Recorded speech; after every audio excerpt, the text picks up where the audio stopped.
I just want to finish with that with this last point here. This is chapter 8, and this ties in with what you're talking about in terms of the character, the strong moral foundational uh, character of a leader.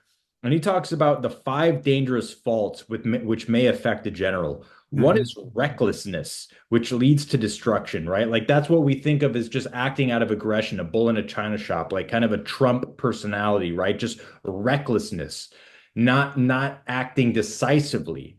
Uh, Now, whether he does or not, that's up to people's opinions, but at least that's kind of the persona that he gives off is this recklessness, even though in many instances he's not reckless by any stretch. Mhm. Two, cowardice, which leads to capture. That's another one that we're talking about. A level of being indecisive, of being passive, of being too caught up in our head trying to analyze the situation rather than actually acting, right? Like we don't capitalize on talking to the girl because we're afraid of how we're going to do it, and then by the time we get the balls to do it, she's already walked away, and then now it's gone. So that's cowardice. A hasty temper. Number three, a hasty temper, which can be provoked by insults, which is what we're talking about, right? Yeah. Like if somebody calls me a piece of crap, like, am I now going to stop talking about what we're talking about and focus on that now? Mhm. Like that's a weakness of character in a sense. If you are easily provoked by insults.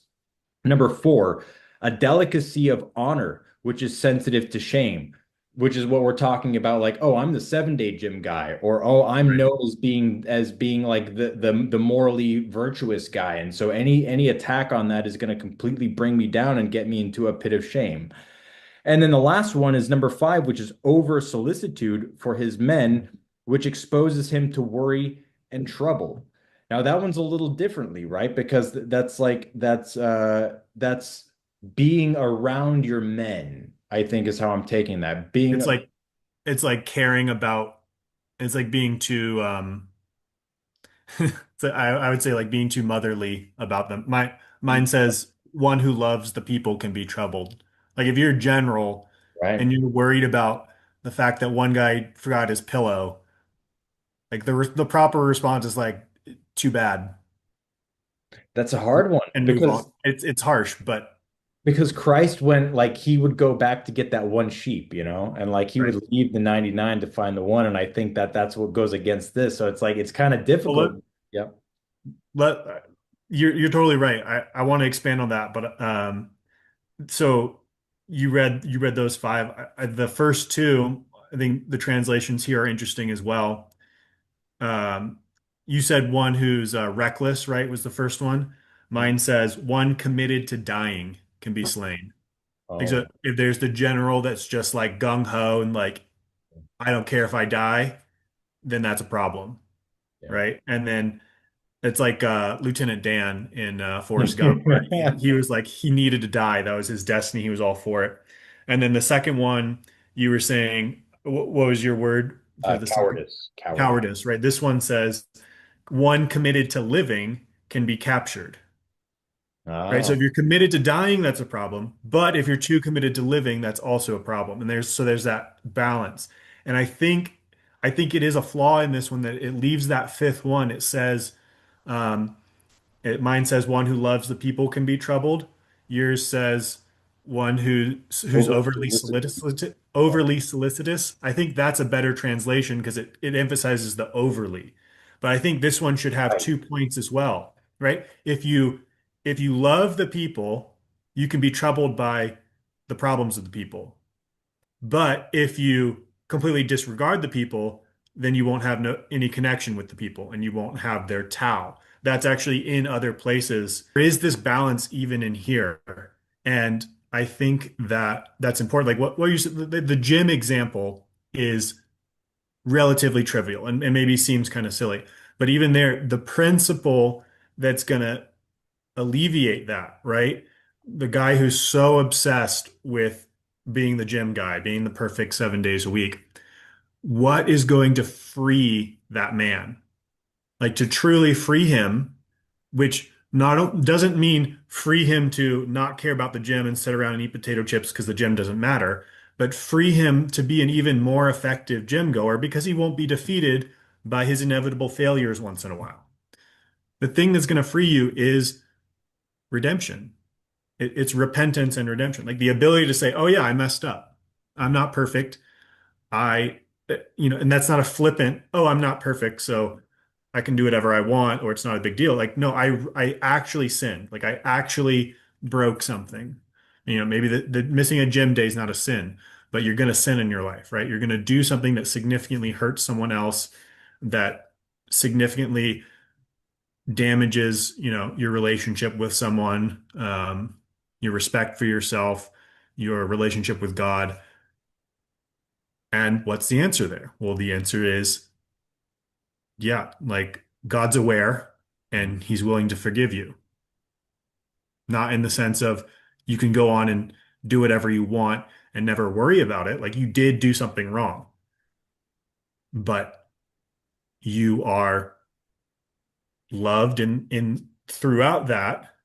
And through that, the door is open to you turning around and returning to the right path. And so, like the gym guy, right?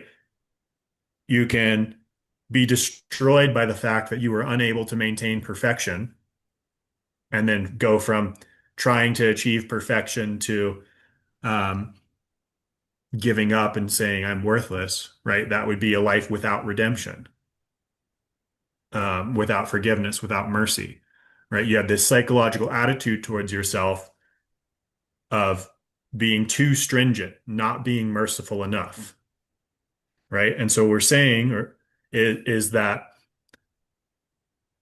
it's not all about hard perfection and awesomeness. It's like if you actually want to be good, like if you actually want to be effective, if you actually want to be, you want to flourish, you want to be, I mean, masculine, right? Successfully masculine. You got to have mercy in that for yourself. And if you don't, like, yes, for yourself, you have to have it for others, because if you don't have it for others, you're not going to have it for yourself. That's what Christ says. So, right, when we say masculinity, we talk about energy, we talk about anger, we talk about violence. That all sort of carries this connotation of like hardness and insensitiveness, and I mean, it's just not true because that way just doesn't work. You can try it, but you'll fail. And so, what actually works and what's actually going to enable you to be that full-fledged thing that you want to be is having the correct portion of mercy and the openness of redemption there. So that I think again that is an appropriate thing to bring in here to balance it out so it doesn't appear like we're just saying, oh yeah, like hardcore war all the time, be a man, fight it out, never pay attention to anything. Like, well, no, that's actually in the camp of being like reckless, like you were saying. That's in the camp of not being governed. That's in the camp of not being able to control your men, not having a good relationship with your army, not being able to command them in the way that you want to command them. Both your army of other people, but also this applies internally, like how you govern yourself. How are you going to deploy your troops, meaning how are you going to order your life throughout the week? If you just schedule yourself 100% balls to the wall every single day, you're a general who's driving yourself too hard.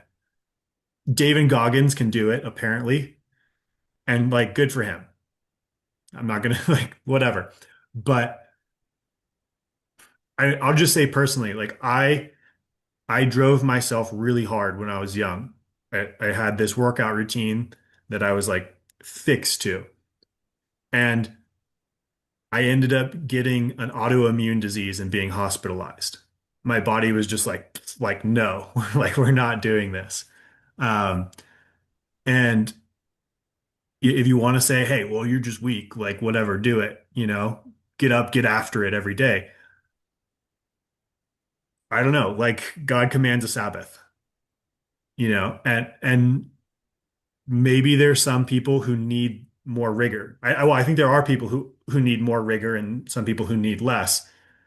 And then I mean, that just brings around redemption and mercy in itself of like, how do you figure out where you fit in the spectrum and how do you relate to yourself? Like, I'm not David Goggins. If the answer to life is everyone being David Goggins, I'm screwed, right? So if you don't have mercy in your system breaks.